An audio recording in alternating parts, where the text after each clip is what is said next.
Ok, lo pregunto porque también hay inconsistencias en los informes del portal de transparencia sobre cuál es tu salario mensual. De acuerdo con el último informe, se indicaba que era de 120,000 pesos y 6 meses antes era de 187,000. Te lo pregunto porque pues sabemos que los recursos de los partidos provienen en gran parte de recursos públicos. Entonces, ¿nos podrías aclarar cuál es tu salario mensual? Se les volteó el show. Panistas salen a atacar y terminan humillados por los reporteros, porque hoy te traemos lo que de verdad pasó, lo que no van a pasar en los medios convencionales y lo que el PRIAN no quiere que veas, porque esto no fue una simple conferencia de prensa, esto fue un desastre en vivo para el PAN. Resulta que los legisladores panistas salieron a llorar por el famoso plan B de la presidenta Claudia Sheinbaum, convocaron a medios, armaron su escenario y llegaron con el mismo guión de siempre: meter miedo, distorsionar la realidad y atacar a la 4T. Ahí estaban,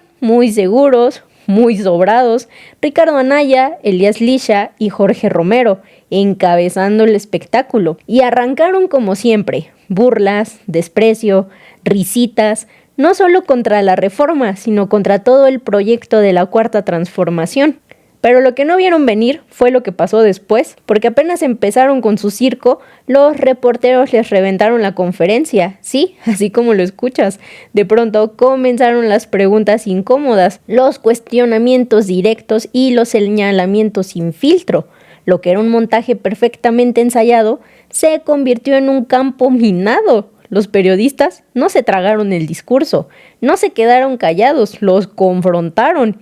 Y Ahí empezó el verdadero espectáculo. ¿Y quién se llevó la peor parte? Jorge Romero. Sí, terminó completamente acorralado, sin saber cómo responder, visiblemente incómodo y rebasado. Tanto así que Ricardo Anaya y Elías Lisha tuvieron que salir al rescate, interrumpiendo, desviando, tratando de apagar el incendio. Pero vamos a ver el video. Vanidad, venimos a posicionar a nombre del Partido Acción Nacional lo relativo a este supuesto plan B, o la letra que le quieran poner, a esta disque recomposición que quieren hacer en la narrativa pública de una reforma electoral que de electoral ya no tiene nada y de recomposición oficialista menos. Pero al respecto hoy queremos posicionar. Miren, nunca vamos a perder la oportunidad de decir tres cosas antes del contenido de la misma, tres cosas genéricas. Primero, en México ya es costumbre, ya no nos sorprende a nadie el que el oficialismo viva en su burbuja de escucharse entre ellos y ya. Todas las demás voces en este país ya no existimos para el oficialismo, aunque seamos el 46% de personas que vivimos en este país. Lo que en cualquier otro país de este planeta, que es por lo menos acaso la finta de que como que hablas con las otras voces, en México está normalizado que eso es perder el tiempo para el oficialismo. Y nunca nos vamos a cansar de remarcarlo. Segundo, en este disque marco de seguir hablando de nuestro derecho electoral, hoy le volvemos a decir a Morena, ni nos volteaste a ver, ya no digamos tus respuestas, cuando Acción Nacional puso sobre la mesa el tema que en verdad se tiene que discutir en este país con respecto a nuestras elecciones, que es el absoluto involucramiento del crimen organizado en las mismas, en donde hay muchísimos municipios y algunos estados en donde el crimen organizado pone a los gobernantes. Pero a Morena eso se le hizo tema pretexto, se les hizo que Acción Nacional quería distraer. Bueno, pues hoy también lo dejamos a la opinión pública. Y tercero, del instrumento transposo mediante el cual hoy Morena hace y deshace con mayorías que no le dio la gente, llamado sobre representación, propuesta de Acción Nacional para que desaparezca, para que en el Congreso de México exista representado el voto que la gente le dio en el país. Si la gente a un partido le da el 15% tiene que tener ese partido en el Congreso. Ni un punto más, ni un punto menos. Y si le dio el 50%, el 50% debe de tener. Hoy vivimos en una ficción mediante la sobrerepresentación. Con un 54% que la gente sí le dio a Morena, listo, dado por la gente, absolutamente legítimo. cuando después Morena se autodió de ese 54 un posterior 72%, que no le dio la gente. Y con ese 72 es con el que está manoseando la Constitución. De la sobre y subrepresentación, ni pío, dijo Morena. Pero en fin, ¿en torno a qué gira sustancialmente esta iniciativa que ayer mandan como dichoso plan B? Si bien son muchos temas, hoy nos queremos concentrar en el que consideramos central, que es la revocación de mandato. Miren, primero queremos decir que vivimos en un mundo al revés, gracias a Morena, en donde una figura que se supone por origen existe como herramienta ciudadana, existe como herramienta de quienes no están de acuerdo con un gobierno para que el mismo se revoque, por si lo está haciendo muy mal. Ahora Morena y este gobierno lo entiende como su máxima figura de autopromoción. Eso es lo que están haciendo con esta iniciativa. Usar como pretexto una revocación de mandato para que una persona en particular con todo el aparato del poder pueda hacer campaña, aunque no busque ningún cargo popular. Eso es lo primero que les queremos decir. Lo que también les queremos decir es que están haciendo un mal cálculo, uno muy malo, y no habremos de ser la principal voz que escuche la presidenta, pero ojalá y en esta ocasión lo haga. La están calculando muy mal. Y nosotros en Acción Nacional lo dejamos claro. ¿Quiere la presidenta estar en las boletas en el 2027? Adelante. Acción Nacional ni se asusta, ni se angustia, ni se va a quejar al respecto. Al contrario, insistimos, están desde el gobierno federal haciendo quizá el peor cálculo que hayan hecho antes. Y Columnista Francisco Garfias. Está muy bajo el audio ahí, hacia nosotros. Bueno, he visto que querido don Francisco, ¿No se escucha? ¿ustedes nos escuchan a nosotros? Sí, Digo, más allá sí. porque estoy gritando aquí con el pulmón. Bueno, he visto que se han concentrado en el tema de Yo a la... usted apenas si lo escucho, querido don Sí, Francisco. no me escucha. Ahí un poquito más. Que nos ayuden con el volumen. A ver, ¿así? Ya. He visto que se han concentrado en el tema de la revocación de mandato. Yo quisiera preguntarles si no les parece razonable, por ejemplo... ¿Podrían subir? No sé quién, Espérame, perdón. espérame, no he terminado. Un segundo, querido Sí. don Francisco. Escuchamos. No No sé se quién oye sea oficialía mayor de aquí, pero si pudieran subirle un poco al volumen. Bueno. poquito. Sí. Listo. Voy. Veo que se han concentrado en el tema de la revocación.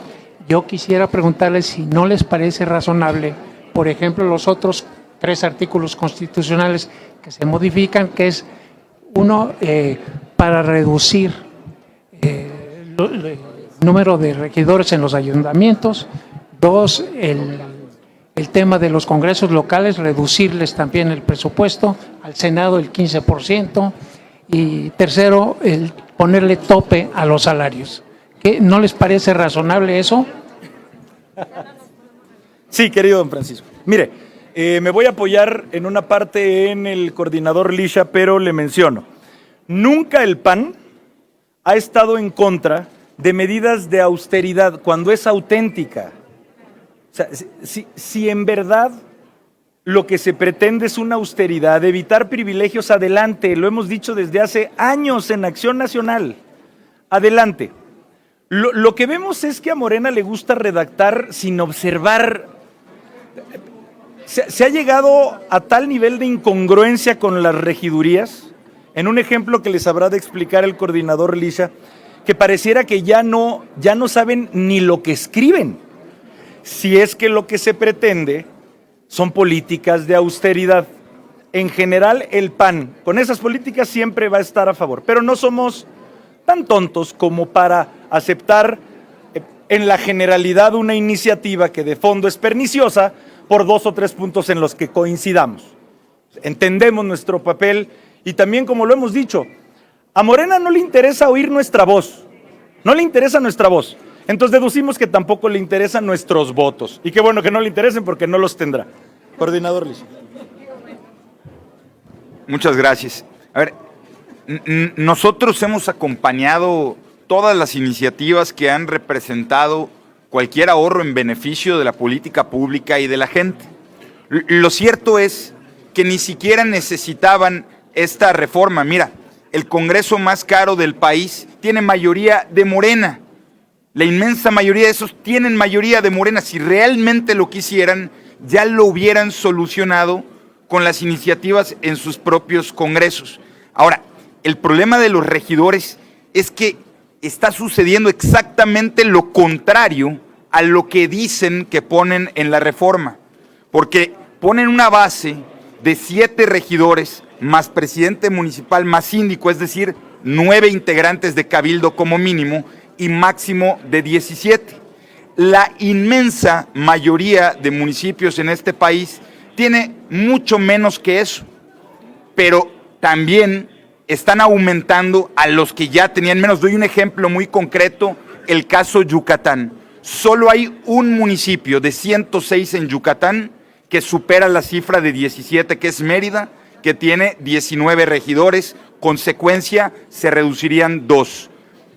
Pero existen 77 de 106 que tienen menos de 9 integrantes. Se estarían en Yucatán muy concretamente creando 221 regidurías nuevas, adicionales. Pues es que ¿cuál ahorro? En promedio se estaría, entre comillas, ahorrando alrededor de 1 millón de pesos anuales, pero se estaría gastando alrededor de 28 millones de pesos anuales. Pues es que es una locura. Como el caso de Yucatán, por lo menos hemos comprobado que hay 16 estados del país, es decir, la mitad, que tienen en los hechos cabildos con menos de esos integrantes. Y existen 21 estados que están facultados para tenerlos. Pues es que no están atendiendo la realidad. Es una reforma que desde la Ciudad de México, desde el centralismo, cree conocer el país, pero demuestra que lo ignora. No es verdad que tendría ahorros, tendría muchos más gastos, y esto lo tienen que corregir, y es evidente que no quieren abordar los temas principales, y es que en los ayuntamientos, como en los congresos y gobiernos estatales, sigue la influencia del crimen organizado. Por lo que dice, ¿no se escucha? Bueno. Perdón, nada más complementando, para que quede así en una frasecita clara. La austeridad entendida por la 4T. Vamos a cancelar 2 regidores, pero vamos a tener que crear 221 más. La austeridad, entendida por la 4T. Gracias, querido Francisco. A ver, es que no entendí el razonamiento. Sobre esto mismo, un segundo, tomen nada nota más, de un dato. Es que no entendí. Se supone que se van a limitar a un máximo de 7 y a un... En fin. Pusieron un techo, pero Yo supongo que los que están ahora, por ejemplo, Monterrey, que tiene tantos regidores, creo que son 50 y tantos, pues se van a limitar a 15, ¿no? Entonces, no entendí el razonamiento de que me... Mira, la torpeza de la gente que trabaja con la presidenta está de veras para que los corran. ¿Qué dice la propuesta del 115 constitucional? Dice que los ayuntamientos tendrán una sindicatura, obviamente alguien que ocupe la presidencia, y lo leo textualmente, de 7 hasta 15 regidurías, mínimo 7, máximo 15. ¿Saben cuántos municipios hay en todo el país con más de 15 regidores? 56 municipios. Ahora, ¿saben cuántos municipios hay en el país con menos de 7? Es decir, a los que de acuerdo a su torpeza habría que agregarles regidores, 1089. Entonces, en 56 municipios quitas un par de regidores. Nada más que en 1089 municipios tendrías que agregar regidores. Y claro, ellos van a agregar un transitorio, pero el transitorio también está redactado con las patas y solo hace referencia de aquí a la próxima elección. Entonces, es una torpeza la de la gente que trabaja con la presidenta, de veras está para que los corran hoy mismo. Entonces, la cifra que da de ahorro la presidenta también está hecha con las patas, 4,000 millones de pesos. ¿Qué dijo? Que si la cifra de ahorro está hecha con las patas. Pues es que mira, yo antes de pasar a la siguiente pregunta lo decíamos. Morena en su afán de su lucha narrativa, que es la única lucha que da, una lucha ideologizante, una lucha narrativa, no lucha contra el crimen organizado, no lucha porque haya medicinas, no lucha por un sistema de salud, solo lucha por su narrativa. Y ni esa cuida. O sea, nosotros entendemos la macrocarga laboral que debe tener la presidenta, pero que no tenga un asesor, uno que le explique esto. Ahora resulta que sumar costo es austeridad, porque alguien no le pudo explicar esto. Solo para salvar su narrativa, por cierto, de que van a lograr un plan B, que en una de esas, según declaraciones, digo, no es porque uno esté amarrando navajas, ¿no? Pero que en una de esas, por declaraciones en la mañana, pues esta, a lo mejor ni esta tampoco sale. La que se suponía que iba a ser una iniciativa de reconciliación, a lo mejor acaba siendo el round 2. Karen Ballesteros, de Canal 11.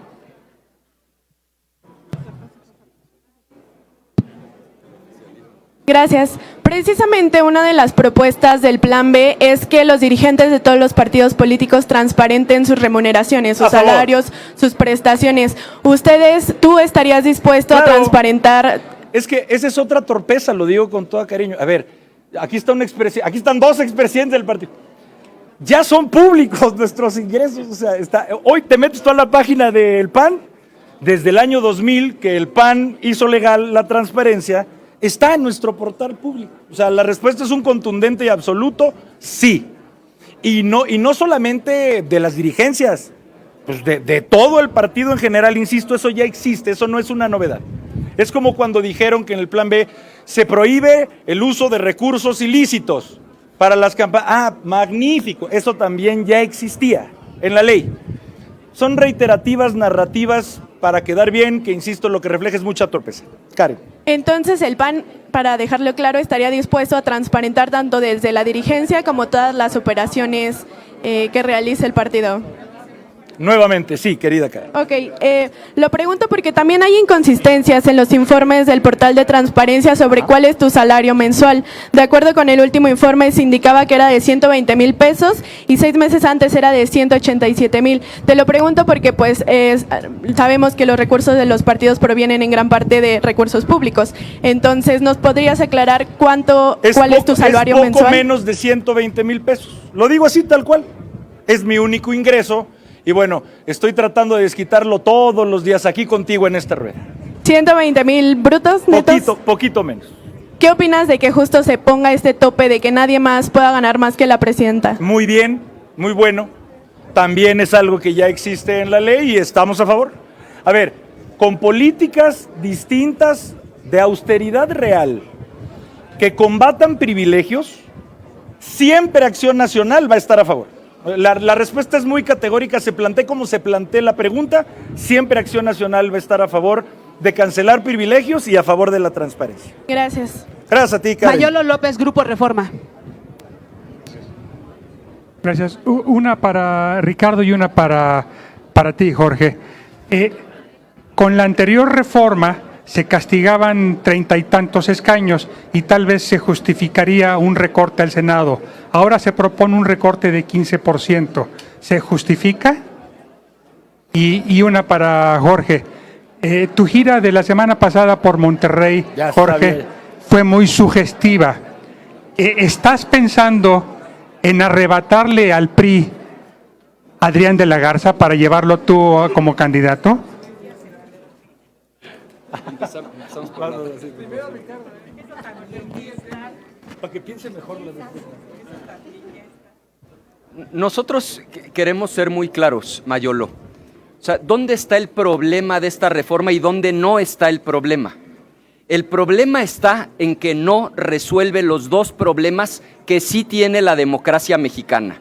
Uno, no resuelve el problema del dinero del narco en las campañas y en las elecciones. Dos, no resuelve el problema de la vulgar sobrerepresentación de un partido que saca el 54% y se queda con el 72% de las curules.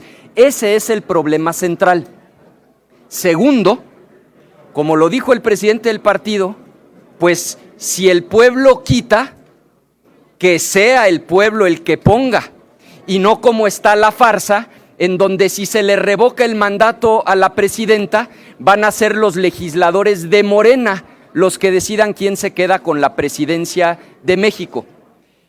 Todo lo demás o son torpezas vulgares, como haber eliminado la paridad en los ayuntamientos, así estaba la Constitución y la quitaron, o torpezas matemáticas, como creer que van a ahorrar porque en 56 municipios van a reducir regidores, pero en 1089 municipios van a tener que aumentar los regidores. Dicho eso, para nosotros que se reduzcan los gastos en el Senado, bienvenida la propuesta. Estamos a favor de la austeridad y estamos de acuerdo en que todos nos apretemos el cinturón. Muy bien, pues les agradecemos mucho, no es cierto, mi querido Mayolo. A ver, hermano, mira, lo dije allá y lo reitero aquí. Adrián de la Garza es un alcalde de Monterrey, un buen alcalde de Monterrey, que llegó por varias siglas, entre unas las del PAN. Ergo, nosotros no estamos discutiendo nada con nadie. Es un alcalde emanado también de la gente que le quiso dar su confianza al PAN, al Partido Acción Nacional. Por eso cuando yo viajo a alguna entidad y existe algún alcalde o gobernadora emanada de nuestras siglas, tengo eventos en los horarios que la ley lo permite con ellos, porque nos sentimos orgullosos de su trabajo y de su gestión. Ya vendrán los tiempos electorales, pero nosotros lo hemos dejado muy claro. El PAN le va a apostar al PAN, el PAN le va a apostar al PAN. Eso no significa que entre en guerra con nadie. Desde la oposición el PAN va a llevar orgullosamente las siglas del PAN para competirle, lo dejamos claro, a Morena. A Morena es al que le va a competir el PAN, con todo, con toda su energía. Con nadie más el PAN se va a pelear, ni por siglas, ni por candidatos. Al final en el PAN estamos listos para escuchar a la gente. ¿Cuáles son los liderazgos que quiere la gente en cada entidad?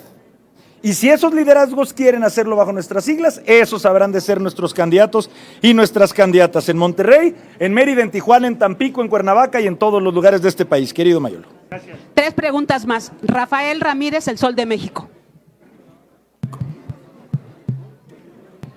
Jorge, Elías, Ricardo, senadoras, senadores, preguntarles en concreto qué partes les preocupa del Plan B. ¿Les preocupa que la presidenta pueda estar en la boleta?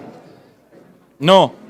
Y preguntarte también, ¿en qué consiste la propuesta que tiene el PAN en materia político-electoral para combatir esta iniciativa de la presidenta Claudia Sheinbaum? Y bueno, pues si ustedes estarían pensando en impugnar jurídicamente este plan B, ya que pues como son leyes secundarias, bueno, en este caso no, pero las leyes secundarias que vayan a emanar de esto, pues pudieran ser más perniciosas. ¿Ustedes ya están armando un entramado jurídico para este propósito? Te respondo la primera y la tercera, hermano, y me voy a apoyar en Elías Lisha para la segunda. Mira, como lo decía, no nos preocupa que Claudia Sheinbaum, la presidenta, esté en la boleta en el 2027. A ver, no lo decimos por soberbia, de verdad. No lo decimos con arrogancia. A ver, es que sinceramente, lo estoy diciendo sin sarcasmo, lo estoy diciendo con toda solemnidad, no nos preocupa. Creemos que el mismo hecho de que ellos sean los que dejen el margen 27 o 28 es para dos cosas. Uno, para ver cómo reaccionamos en la oposición. Si creían que desde la oposición o desde el PAN, nuestra reacción habrá de ser, por favor no lo hagan porque va a ser un hecatombe para nosotros. No creemos eso. Esa no es nuestra reacción. Al contrario, insisto, creemos que les puede ser profundamente contraproducente. Y segundo, si me preguntas a mí, yo creo que no se van a animar, aún pasada esta reforma, si es que pasa, a lanzarla para el 27. Porque ellos saben lo mismo que nosotros. Ellos miden lo mismo que nosotros. Y nosotros hemos medido cómo han sido 17 puntos los que ha caído la aprobación de la presidenta. Le deseamos todo el bien a ella, a todos los seres humanos que aquí estamos. Le deseamos bien, pero esa es la realidad. Cada vez más gente despierta respecto a la farsa de disque transformación que le ofrecieron a este país. Sí, insisto, si quiere medirlo, no un día en donde solo van sus 2 o 3 amiguitos organizados a votar, como fue hace 3 años, no. Si quiere someter eso, el día en que todo el país vamos a salir a votar, pues que lo mida. Allá ella, te aseguro que sus asesores, que no son precisamente muy brillantes como acabamos de mencionar, le van a decir, anímese, presidente, anímese. Ándele, le decimos lo mismo, anímese, presidente. No vemos un escenario todavía de impugnación del plan B porque nosotros creemos que es probable que no pase esta reforma tampoco. Querido Elías. Gracias, presidente. Miren, desde el origen de la revocación nosotros advertimos que por la consecuencia de la revocación misma, hasta el momento se trata de una simulación y de una farsa. ¿Qué es lo que dice el artículo 84 constitucional? Que si falta por cualquier asunto, por cualquier circunstancia, la presidencia de la República, es el Congreso de la Unión quien pone al siguiente presidente o presidenta. Ahora sí que, como se dice coloquialmente, no nos vayan a dar gato por liebre, o para ponerlo en términos más reales, no nos vayan a dar a Andy por Claudia. Nos puede salir más caro el caldo que las albóndigas. La gente tiene que tomar el control de sus propias decisiones. Y si quieren una revocación de a de veras, un ejercicio serio de voluntad popular, si el pueblo pone y el pueblo quita, entonces si el pueblo quita, es el pueblo quien tiene que poner. Si el pueblo saca a alguien de la presidencia, no solo está reprobando a esa persona, sino a su gobierno y a su partido. Y nosotros estamos convencidos de que la consecuencia tiene que ser inmediatamente se convoca a elecciones y es la gente con el voto popular, con el voto libre, en un proceso extraordinario que se decida quién debe determinar esa presidencia. Así sí, la revocación sería de a de veras, pero no para ahí. No podemos pensar solamente en la presidencia de la República.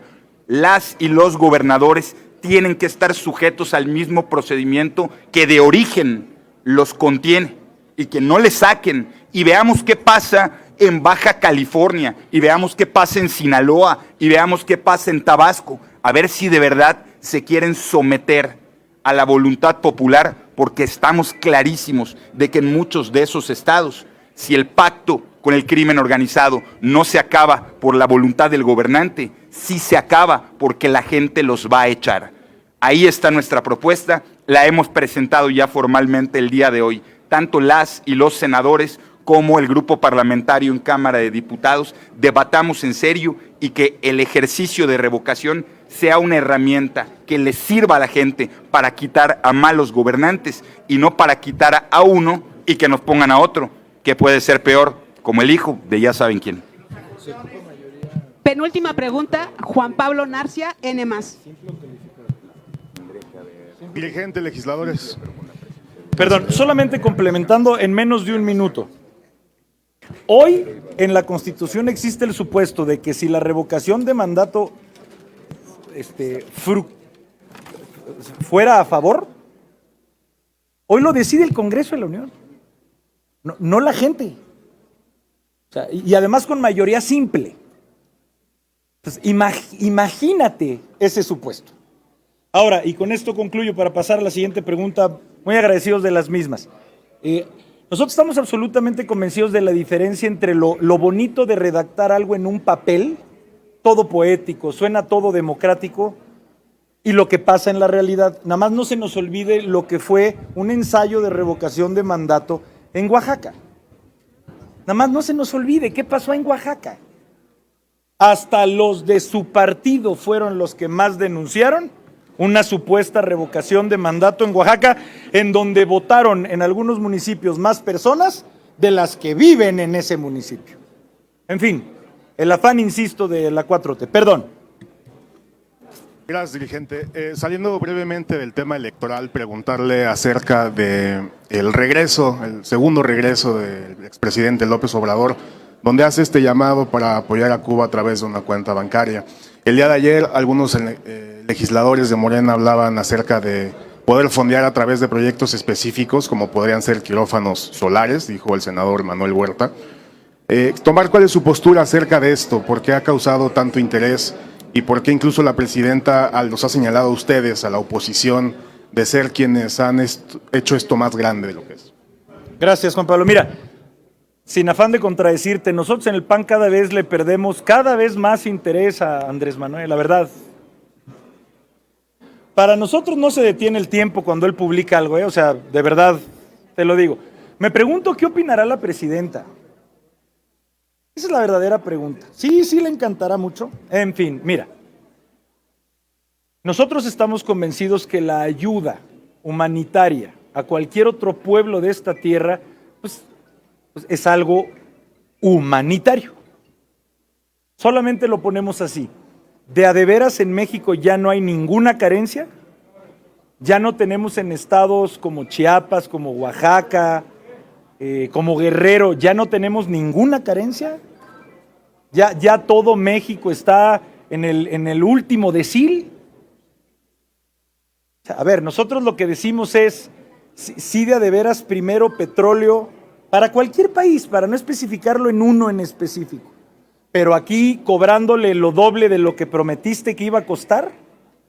O sea, sí de a de veras donaciones a otro país cuando aquí no hay quimioterapias para niñitos con cáncer. Pues es que ¿en qué país viven? En un país ideologizante. ¿Creen que viven en un tablero de Risk, con colores, con ideologías? Creemos que hay muchas carencias en México como para que primero se piense en otros países. Y por último, que entienda que él ya no es el presidente. Ya tenemos una presidenta y por cierto lo queremos decir, podrá ser plan A, plan B, plan C. Nosotros al final pedimos que le vaya bien a la presidenta de México para que le vaya bien a México. En el PAN no necesitamos groserías, simple y sencillamente siempre seremos una voz que denuncie lo que siempre hemos detectado que es un proyecto autoritario. Lo fue el plan A, lo es este plan B, y si se quieren aventar todo el abecedario, nosotros vemos como esencia el instaurar un plan autoritario que Acción Nacional no permitirá jamás. Mi querido Juan Pablo, pero no piensa, agradeciéndoles... Nada más una pregunta más. ¿No piensa usted que si el expresidente López Obrador tiene que salir a tuitear, es un reflejo de que no esté contento con la política del gobierno federal y por eso tenga él que salir? Entiendo que usted dice fíjate que no se me interés. había ocurrido, hermano, pero ya que lo estás diciendo tú, fíjense qué buena tesis. Acabas de decir, en una apreciación ciudadana, ¿acaso es porque él considera que no lo está haciendo bien este gobierno? Es muy interesante esta tesis, mi hermano. Pues sí, la analizaremos. Cerramos esta ronda de preguntas con Leticia Robles de la Rosa de Excelsior. Buenas tardes a todas y a todos, ya los agarré cansados, pero es muy breve. Mi Leti. Un poquito, ¿verdad? Solamente le quiero preguntar, empezó esta conferencia diciendo que pues esta vez no les han tomado en cuenta para la construcción de una reforma electoral, de Estado, política, como le quiera llamar el oficialismo. Y le quiero preguntar si no hay algo de autocrítica en el PAN, y le voy a decir por qué. En otros tiempos el PAN podía tener 3 o 4 legisladores y se sentaba en una mesa política con el PRI, que en aquel tiempo era sumamente dominante. Y las voces, fueran 3 o 4 panistas, eran escuchadas. Y mucha de la evolución democrática de este país descansa en esas ideas de los viejos panistas, 3, 4, 5 panistas, que se sentaban y lograban acuerdos con un prismo más hegemónico de lo que es hoy el Morena. Y entonces mi pregunta es, si no hay un problema también en su dirigencia, con todo respeto se lo digo. No, por favor. Porque pues en esta ocasión el PAN son mucho más de 3, mucho más de 4 legisladores y no fueron tomados en cuenta para nada. O sea, no hay operación política en el PAN. para que puedan dialogar directamente con Morena. Yo sé, por ejemplo, que está el coordinador Lisha, tienen muy buenas relaciones con Ricardo Monreal, yo lo sé y es público. ¿Qué no hay una manera de que ustedes le diga a Ricardo Monreal, oye, siéntense a hablar con nosotros? Ricardo Anaya tiene aquí también muy buena relación ahora con Ignacio Mier. Es obligación de todos, no vienen a pelearse. Tienen muy buena relación. Pero, por ejemplo, van a condenar al Senado a una inanición presupuestal durante 4 años. Y yo no veo que nadie salga a defender al Senado de la República como una institución de Estado que requiere los recursos necesarios para trabajar. Entonces, ¿qué es lo que está pasando? No hay un punto de reflexión y de autocrítica en el PAN que les diga que quizás está por ahí en medio de esas expectativas que tienen de ganar todo y que no les preocupe que la presidenta esté en la boleta, que hayan cometido ustedes algún error al respecto. Muchas gracias por su respuesta. Gracias a ti, Leti. Mira, a ver, primero te contesto, autocrítica total, absoluta. Me duele contradecirte en una idea que acabas de plasmar y que te agradezco muchísimo que hagas la pregunta. A ver, nosotros entendemos perfectamente que este país se tiene que construir con un diálogo. Se caigan como se caigan las partes. O sea, yo lo he dicho en otros espacios, a los parlamentarios se les paga por hablar, es nuestra obligación hacerlo. Pero si la impresión es que no existe diálogo porque lo ha cancelado el PAN, es una impresión completamente errónea. Lo digo yo también con todo cariño. Mira, este gobierno se autoproclama el segundo piso, es decir, hubo un primero, desde hace 7 años. Ahí me tocó estar en el Congreso de la Unión. ¿No tienes idea de cuántas fueron las veces que se intentó el diálogo, Leti? Esta dirigencia, cuando empezó, incluso con eso empezó, diciendo más allá de las diferencias, pues por México estamos ofreciendo un diálogo por el país. ¿Y cuál fue la respuesta de la 4T? Azotarnos la puerta en la cara. No ha sido soberbia del PAN, nunca la será. Es más, aprovecho este espacio para decir, el PAN en cualquier tema siempre estará abierto al diálogo. Pero ¿qué se hace cuando quien lleva la mano, cuando quien trae la mano, no le interesa el diálogo? Perdón, el diálogo está cancelado en México por Morena, no por el PAN. Entonces, ¿qué espera el oficialismo? ¿Que nos quedemos callados, que no digamos nada? A ver, yo insisto, un genio le dijo al anterior presidente y a la actual, oye, no gobiernes para todos, hay más lucro electoral en cancelar a la otra mitad. Entonces gobierna solo para una mitad. Esa es la tragedia de la 4T. De todas las que podemos catalogar, a mi juicio esa es la principal. Claro que hay autocrítica en Acción Nacional, claro que hay rescates de personas en lo individual, y no voy a decir sus nombres, pero claro que ha habido incluso personas de Morena que señalan a mí en lo personal el decir, vamos a ver si esto se puede procesar. No me refiero a esto, me refiero a 7 años que llevamos en donde al final les dicen, no se pudo. Con ustedes nunca se va a querer hablar.